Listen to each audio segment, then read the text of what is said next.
Alright,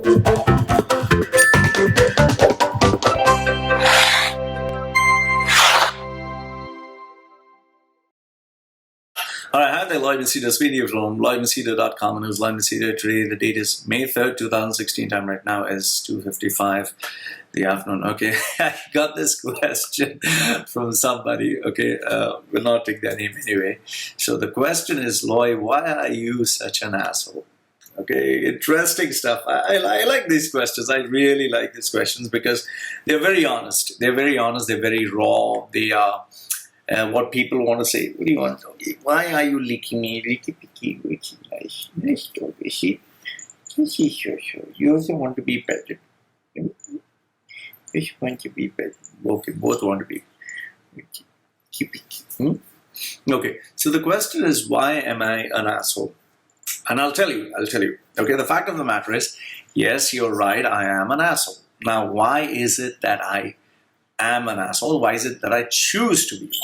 Okay, I think this deserves a video response. See, you need to understand this. There are people who are born charming. There are people who are born intelligent. There are people who are born curious. There are people who are born talkative. There are people with different personalities. It never ends. And I don't agree with these, Mike Briggs test. What is that? Mike Briggs or Mike Briggs test? Myers-Briggs personality test. Okay, Myers-Briggs personality test.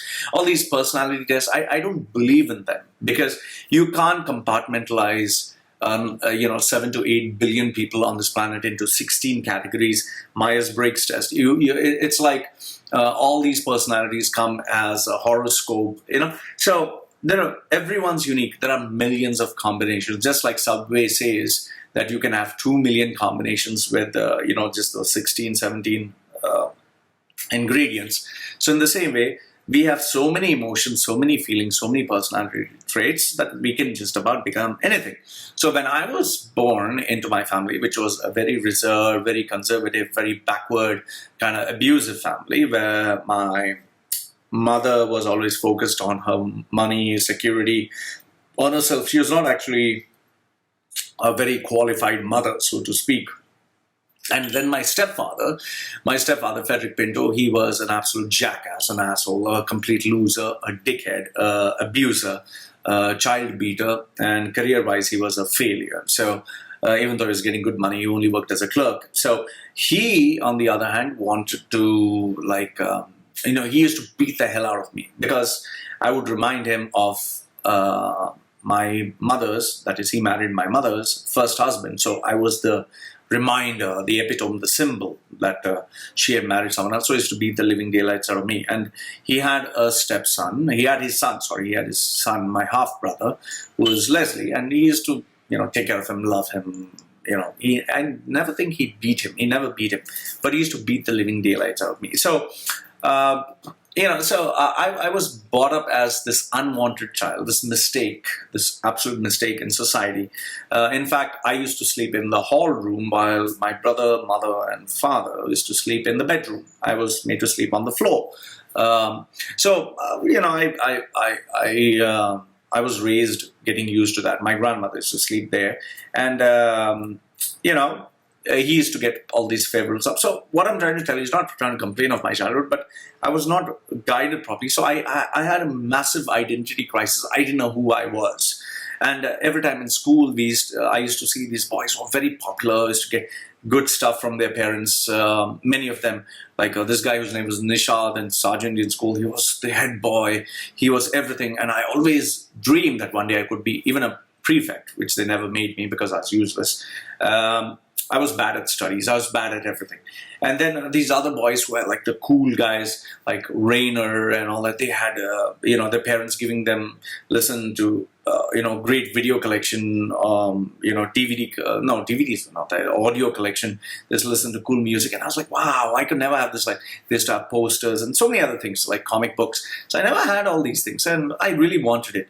In fact, I would love reading books, and my parents would never allow me to even read books. Seriously, the only books is school books, which are boring. I would love to go to the library, read storybooks, loved it.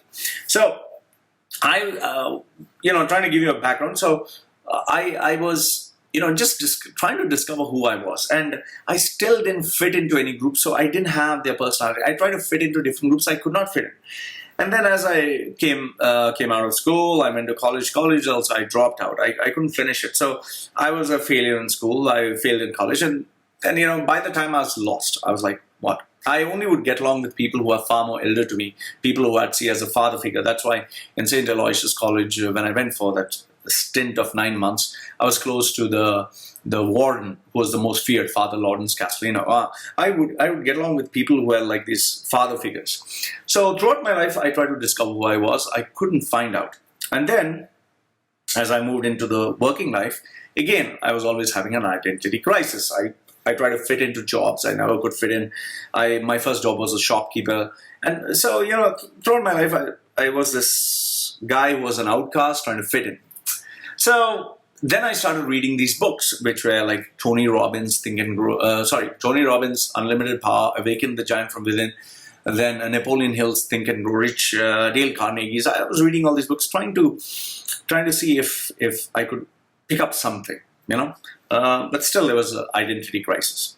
This went on until I reached a point in my life where I failed in everything, literally lost everything. I lost my money, career, life, friends, even my family betrayed me. Imagine I was, raised in this country, Dubai, and so all of a sudden I was deported to India because my visa was cancelled, and I didn't know anything in India. I didn't have anything. I didn't know anyone, and I didn't know what to do. So I was a nothing and nobody, and which is where one guy whose name is Hitesh Soni, he is in my Facebook page. I didn't know he was there.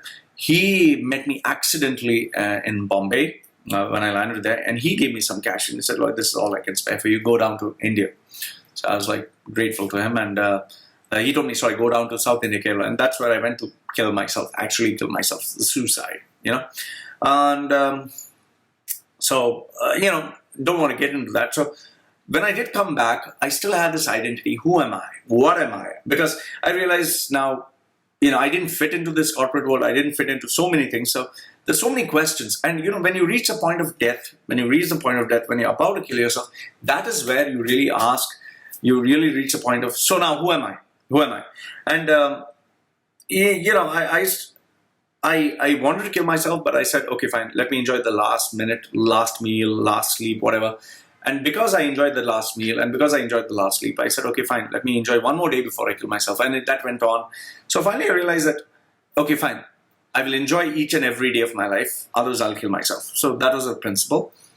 And then once I came here to Dubai, it was more like rediscovering everything from scratch. And that was where I started to go into all these seminars, all these coaching programs, because I wanted to find out who am I. And it was in one of these coaching programs that I'd gone. What happened was, it was a coactive coaching.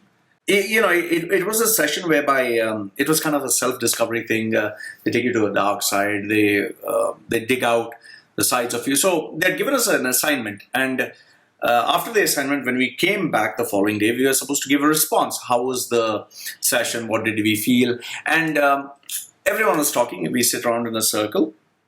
And then the coach asked me, "So Loy, how was the session?" And as usual, I was saying, "Yeah, it was nice and all that." And all of a sudden, without, I don't know, she just went on like, "Stop it, Loy, just stop it." And I was like, "Sorry, what?" And she said, "Loy, just shut up and stop it." I was like, "Whoa, what happened?" And all of a sudden, everyone was talking. All of a sudden, everyone starts just keeping quiet and looking. So all the eyes are on us. And I was like, what happened? Like, she's saying, "Loy, can you stop being fake?" Like, I was totally confused. I was like, being fake what? She's saying, "See, Loy, the problem with you, I can't take it anymore. The problem with you is this. You are an asshole. You are absolutely an irritating guy. You are different, but you're putting on this act which is so fake. Like, you're trying to fit in. You're trying to be nice. Stop doing that." I was like, "So what? What am I supposed to be?" So she told me, "Just, Loy, you're an asshole. Just be yourself. Stop trying to fit in." And then immediately when she said that, somebody else chimed in, "Loy, I also wanted to tell you this. When I saw you I didn't like you. I just didn't like you. You were different. I didn't like you at all. But then that was what stood out. You were authentic. You are yourself. But where I started to lose respect is where you were trying to be fake, trying to be nice, trying to fit in. And then one by one, everyone started to say the same thing. Loy, I didn't like you. Even I found you irritating. And all of a sudden I was like, okay. So this thing about me being an asshole is everywhere. So everyone knows it. Yeah, after that, after they gave me the feedback, it was time for me to think. And then when I went home, I just realized, so everyone knows I'm an asshole. Everyone knows I'm a bad guy. Everyone knows that I don't fit in. So if it is so obvious, why am I trying to hide it? Why am I being something that I'm not? Why don't I just be myself? And then, as I thought about it, as I spent more time, I realized that there are some people who are meant to be nice. There are some people meant to be good, sweet, studious, whatever. And then there are some others who are meant to be irritating. There are some others who are meant to be assholes like me. There's some, So then I realized, if it is so obvious that I am an asshole, if it's such a good thing, then why don't I just be an asshole? Why don't I just be myself? Why don't I just be the stupid guy that I am? I'm not hurting anyone. I'm just being myself. And that is where I decided to embrace this part of being myself, being an asshole. Okay?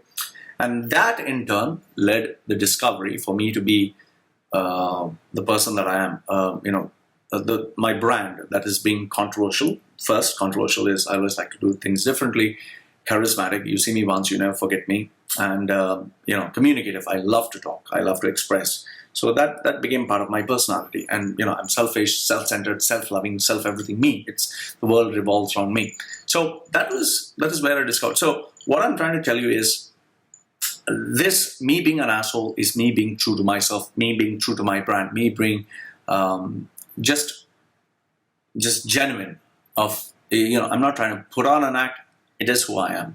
So if you find that I'm an asshole, it is because I choose to be one. I choose to be my true self. I choose to be myself. So some people like it, some people don't like it, some people stand it, some people cannot stand it. So I don't care, because if someone can stand it or can't stand it, it is their problem, not my problem. So this is what it is, and I hope this answers your question. Why is it that I choose to be an asshole? So, because at the end of the day, I'll tell you this. You need to be your true self. You need to be true to who you are. You need to stop being someone who you're not, okay? Because the world wants you to be in one way. Religion wants you to be in one way. Society wants you to be in. What if you're none of those? What if you're something totally that people can't accept, okay? So that is where, this is what I tell people. Just be yourself. If people can accept you for who you are, great. If they can't accept you for who you are, that's their problem. So I hope this answers your question as to why I choose to be an asshole. And I hope it sheds some light into your life. The message is simple. Just be yourself. Don't try to be anything that you're not. And that is the best thing for you and for everyone. Loy from LoyMachedo.com. And one more thing. Keep this much in mind. Who you are is very evident with everyone. It's very evident. Even I've conducted these during my workshops. I tell people, who you are is very visible. Just ask 10 people, give me your drawbacks, tell me what is bad about you, tell me what is good about you. And when they tell you, that is actually who you really are. There's no rocket science to it, and that is the answer. So, Loy from LoyMachedo.com and who's LoyMachedo.com, sharing with you why I choose to be an asshole and why I am actually happy to be an asshole. Hope this answers your question. Goodbye for now.